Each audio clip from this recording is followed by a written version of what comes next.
Hi hello friends, എല്ലാ കൂട്ടർക്കും നാളത്തെ അടിപൊളി പ്രൊമോ റിവ്യൂയിലേക്ക് തന്നെ സ്വാഗതം. അങ്ങനെ ഗംഗപ്രസാദും സ്റ്റെഫിയും കുടുങ്ങുന്ന പ്രൊമോ ആണ് കാണിച്ചിരിക്കുന്നത്. കിരൺ അങ്ങനെ ഗേറ്റിനടുത്ത് ഇങ്ങനെ ഒളിഞ്ഞു നിൽക്കുമ്പോഴേക്കും ഗംഗപ്രസാദും സ്റ്റെഫിയും കൂടി ചേർന്ന് അയ്യപ്പസ്വാമിമാരുടെ വേഷത്തിൽ വന്നിട്ട് അമ്പലത്തിൽ വന്ന് ഇറങ്ങാണ്. അവരെ കാണുമ്പോ തന്നെ കിരണിനെ മനസ്സിലാവുന്നുണ്ട് ഇത് ഗംഗപ്രസാദും സ്റ്റെഫിയും തന്നെയാണെന്ന്.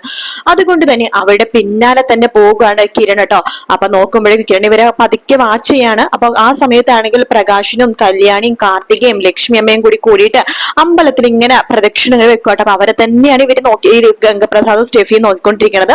അങ്ങനെയാണ് കിരൺ മനസ്സിലാക്കുന്നത് അത് ഗംഗപ്രസാദ് ആണെന്നുള്ളത്. ശേഷം കിരൺ നോക്കുമ്പോഴേക്കും ഈ ഗംഗപ്രസാദ് ലക്ഷ്മി അമ്മയുടെയും കാർത്തികയുടെയും കല്യാണിന്റെയും പുറകെ തന്നെ വലം വെക്കാൻ വേണ്ടി പോവാണ്. കയ്യിൽ എന്തൊക്കെയോ ഒരു പൊതിഞ്ഞു വെച്ചിട്ടുണ്ട് ഗംഗപ്രസാദ്. അപ്പൊ ഈ ഗംഗപ്രസാദിന്റെ സൈഡിൽ തന്നെ കിരൺ നിൽക്കുന്നുണ്ട്. കാരണം പുറകെ പോയി നിന്നാല് ഇയാളെ കണ്ടുപിടിക്കുമെന്ന് അറിയാവുന്ന കിരൺ സൈഡിൽ തന്നെ നിൽക്കുകയാണ്. ശേഷം ഒരു രണ്ട് വലം വെച്ച് കഴിയുമ്പോഴേക്കും മൂന്നാമത്തെ വല എടുക്കുന്ന സമയത്ത് തന്നെ ഗംഗപ്രസാദ് തന്റെ കയ്യിലുള്ള തോക്ക് കാർത്തികക്ക് ലക്ഷ്മി അമ്മക്ക് ഇവർക്ക് ആർക്ക് ആദ്യം വെടിവെക്കും എന്ന രീതിയിൽ തോക്ക് ഇങ്ങനെ ചൂണ്ടിപ്പിടിച്ചിട്ട് ഇങ്ങനെ നിൽക്കുവാട്ടോ. രണ്ടുപേരിൽ ആർക്കും ആൾക്ക് വെടിവെക്കാൻ ഇങ്ങനെ ചൂണ്ടിപ്പിടിച്ച് ഇങ്ങനെ നിൽക്കുകയാണ്. അങ്ങനെ വെടിവെക്കാൻ വേണ്ടി പോകുമ്പോ തന്നെ കിരൺ ഓടി വന്നൊരു ആ തോക്ക് തട്ടിത്തെറിപ്പിക്കുകയാണ്. ഗംഗപ്രസാദ് ആകെ ഷോക്കായിട്ട് തിരിഞ്ഞു നോക്കുമ്പോഴേക്കും കിരണിനെ കാണാട്ടോ. ഇനി അവിടെ നിന്നിട്ട് കാര്യമില്ല. കാരണം കിരൺ കണ്ടുപിടിച്ചു ഇനി പുറത്ത് അവന്റെ ആൾക്കാരുണ്ടെങ്കിൽ അതോടെ തീർന്നു എന്ന് മനസ്സിലാക്കിയ ഗംഗപ്രസാദ് അവിടെ നിന്ന് ഓടി രക്ഷപ്പെടാൻ ചെയ്യാട്ടോ. കാരണം വെച്ചാൽ ഈ വലം വെക്കുന്ന സമയത്ത് സ്റ്റെഫി കൂടെയില്ല. സ്റ്റെഫി അവിടെ എവിടെയോ നിന്നിട്ട് എന്തൊക്കെയോ വാച്ച് ചെയ്തുകൊണ്ടിരിക്കുന്ന സമയത്താണ് ഈ സംഭവങ്ങളൊക്കെ നടക്കുന്നത്. അതുകൊണ്ട് തന്നെ സ്റ്റെഫിനെ കൂട്ടാതെ ഗംഗപ്രസാദ് അവിടെ നിന്ന് ഓടുവാണ്.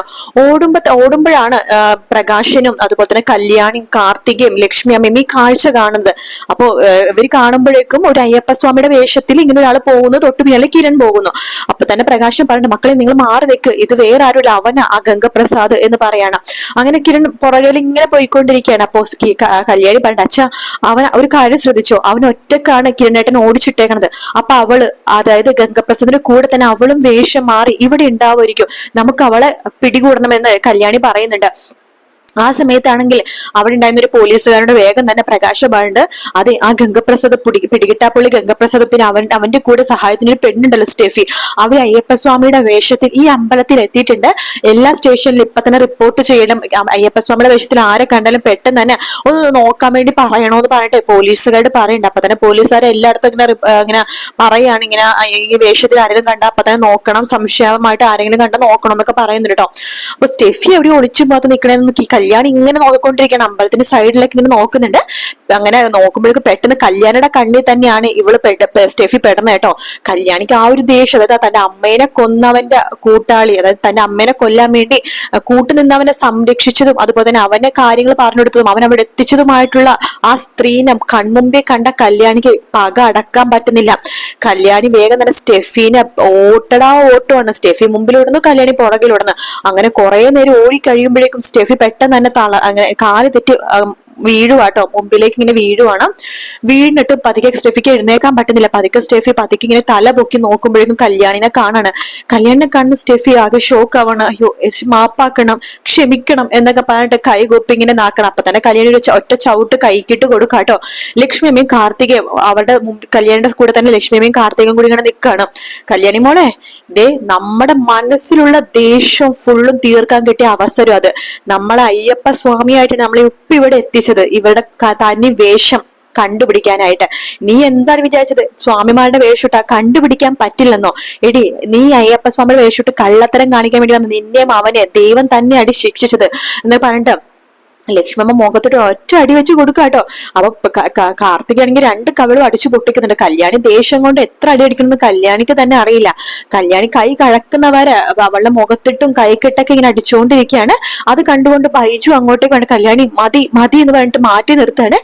ഇനി ആ തല്ലിക്കന്നെ അവള് ഒറ്റ ഇങ്ങനെ ചത്തുപോവാനായിട്ടെന്നല്ല, നമുക്ക് ഇവരെ കൊണ്ട് നീറി നീറി നീറി നമ്മുടെ ദീപേച്ചി എങ്ങനെയാ, ദീപേച്ചി മരിക്കാൻ കാരണം ഇവരാണ്. അപ്പൊ ആ ഒരു ഇത് നമ്മുടെ മനസ്സിൽ വെച്ചിട്ട് ഇവരെ തല്ലാനുള്ള അവസരം എല്ലാവർക്കും കൊടുക്കണം. നിങ്ങൾ മാത്രം തല്ലാതെ പ്രകാശേട്ടനുണ്ട്, ഞാനുണ്ട്, എനിക്ക് ഇവിടെ തല്ലണം.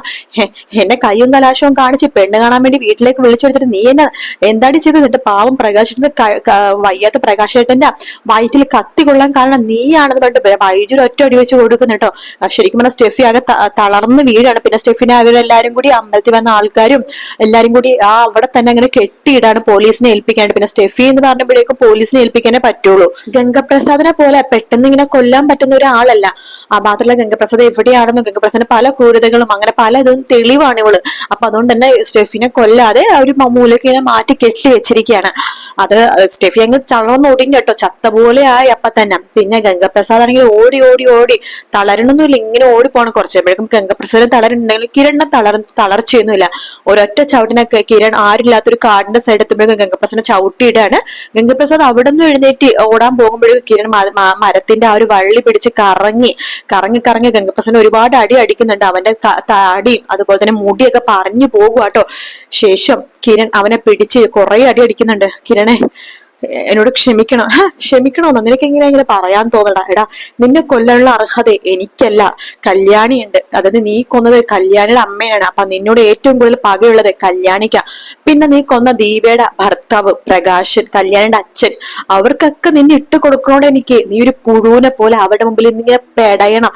പിന്നെ കാർത്തിക, ലക്ഷ്മി അമ്മ, എല്ലാവരും നിന്നെ അടിച്ചു കൊല്ലോടാ. നിന്നെ പോലീസിനെ ഒന്നും ഞങ്ങൾ കൊടുക്കാൻ പോകുന്നില്ല. നിന്റെ മരണം ഞങ്ങളുടെ കൈ കൊണ്ടിട്ടാടാ. പോലീസുകാരെന്താ പറഞ്ഞെന്നറിയാവോ? നിന്നെ എങ്ങനെ വേണമെങ്കിലും കൊന്നേക്കോ, ഒരു കുഴപ്പമില്ല, കേസ് എടുക്കില്ലെന്നാടാ പറഞ്ഞേക്കണത്. അതുകൊണ്ട് ഞങ്ങൾ നിന്നെ ചവിട്ടി ചവിട്ടി കൂട്ടി. വേദന എന്താന്ന് അറിഞ്ഞ് വെള്ളം ഇറക്കാൻ പറ്റാത്ത അവസ്ഥ നീ കിടക്കണ കാഴ്ച ഞങ്ങൾക്ക് കാണണോടാ. അത്രമാത്രം ക്രൂരത നീ ചെയ്തിട്ടുണ്ട്. പിന്നെ നിന്റെ അച്ഛൻ, അതായത് ലക്ഷ്മിയുടെ രണ്ടാമത്തെ ഭർത്താവ് ഉണ്ടല്ലോ, അദ്ദേഹത്തിന്റെ ആത്മാവിന് ശാന്തി കിട്ടണമെന്നുണ്ടെങ്കിലും നീ മരിച്ചേ പറ്റൂ.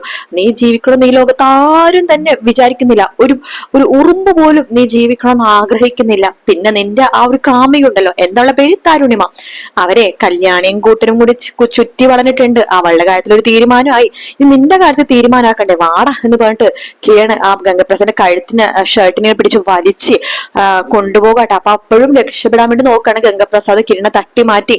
അതായത് അമ്പലത്തിന്റെ അടുത്തെത്തുമ്പോഴേക്കും പിന്നെയും കിരണെ തട്ടി മാറ്റി പോവാൻ നോക്കുന്നുണ്ടെങ്കിലും അപ്പോഴേക്കും അവിടെ വേറെ എല്ലാവരും കൂടി വന്ന് വട്ടം നിക്കാണ്. പിന്നെ അവനെ രക്ഷപ്പെടാൻ പറ്റുന്നില്ല. അങ്ങനെ നാളത്തെ എപ്പിസോഡിൽ ആ ഒരു സ്റ്റണ്ടാണ്. വെള്ളിയാഴ്ചത്തെ എപ്പിസോഡിലാണ് നമ്മൾ ഈ ഗംഗപ്രസാദിനെ കിരൺ അടിക്കണതും കൊണ്ടുപോണ ഭാഗങ്ങളൊക്കെ കാണിക്കാൻ പോണത്. ഇനി ശനിയാഴ്ച അറിയാൻ പറ്റും ഗംഗപ്രസാദ് മരിച്ചോ ഇല്ലയോ എന്നുള്ളത്. മരിക്കുമെന്ന് തന്നെയാണ് അറിയാൻ കഴിഞ്ഞ കേട്ടോ. സ്റ്റെഫി ജയിലിലേക്കും ഗംഗപ്രസാദ് മരിക്കുമെന്നാണ് അറിയാൻ കഴിഞ്ഞത്. അങ്ങനെ എന്നുണ്ടെങ്കിൽ കാർത്തികയ്ക്കും ലക്ഷ്മി അമ്മക്കും സമാധാനത്തോടെ ഇനി ജീവിക്കാം. ഇനി അടുത്ത വില്ലൻ എന്ന് പറയണത് നമ്മുടെ രാഹുലും വിക്രവും തന്നെയാണ്. അവരെ അങ്ങനെ ചെറിയ വില്ലന്മാരാണെങ്കിലും അവരെയും സൂക്ഷിക്കണമല്ലോ. അതിനുശേഷം പിന്നീട് എന്ത് സംഭവിക്കും എന്നുള്ളതൊക്കെ നമുക്ക് വീക്കെൻഡ് പ്രൊമോ കണ്ടാലേ മനസ്സിലാക്കാൻ സാധിക്കുള്ളൂ. എന്തായാലും നല്ല അടിപൊളി പ്രൊമോ തന്നെയാണ് വന്നിരിക്കുന്നത്. നമ്മളങ്ങനെ കാത്തിരുന്ന ഗംഗപ്രസാദിന്റെ വീഴ്ച, അത് തന്നെയാണ് പ്രൊമോയുടെ ഹൈലൈറ്റ് എന്ന് പറയുന്നത്. വീഡിയോ ഇഷ്ടപ്പെടുകയാണെങ്കിൽ ലൈക്ക് ചെയ്യാനും സബ്സ്ക്രൈബ് ചെയ്യാനും കമന്റ് ചെയ്യാനും മറക്കല്ലേ കേട്ടോ. മറ്റൊരു വീഡിയോ ആയിട്ട് കാണാം friends. Take care, bye bye.